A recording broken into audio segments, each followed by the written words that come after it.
So, okay, so what we ended up doing at that point was moving to North Carolina, and if I remember correctly, I don't remember if we flew or we drove, but either way, I knew that was going to be another change in my life. So at this point, I had already switched from two different schools, two different states too. So that's a lot for a 9-year-old to go through, like saying goodbye to your friends in both states. I had friends that lived in the neighborhood in both places we lived, and that was hard. That was hard to say goodbye to them.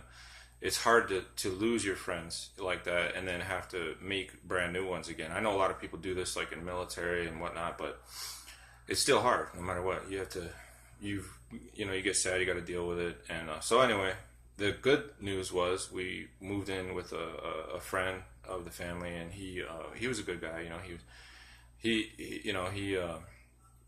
had a nice apartment that was on the beach. So this was like my first time ever, like actually, like, you know I think it might have been my first time ever seeing the ocean. I'm trying to No, that's not true, because when I lived in New York I saw the ocean. So, oh man, it was just living on the beach and living next to that beautiful ocean was quite a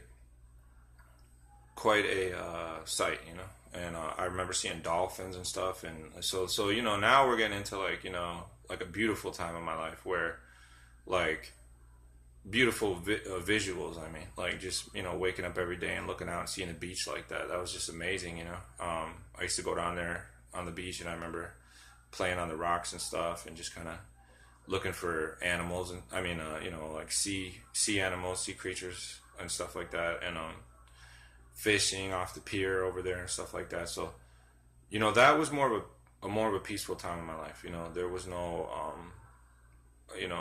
no, not much negativity at that point in my life. It was, in some ways, less exciting, but in other ways, more beautiful. So, a lot of times, that's how it goes. When things are more peaceful, obviously they're less exciting. But I personally would rather be in a more peaceful situation than like a dramatical, chaotic one where, like, every day is like a thunderstorm or something. I'd rather be in a more peaceful setting, a more peaceful environment. So while I was there, I did meet some friends, but they weren't really close friends. But one thing that did happen to me at that point was, I started learning what my true talent in life was. I started learning that I like to write.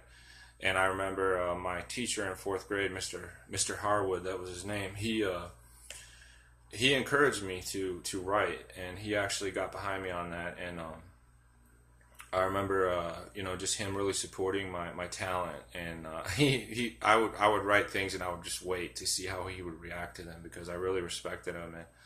And he would always probably pretend to be a little bit more interested in my writing than he really was. But it made me happy, and it made me feel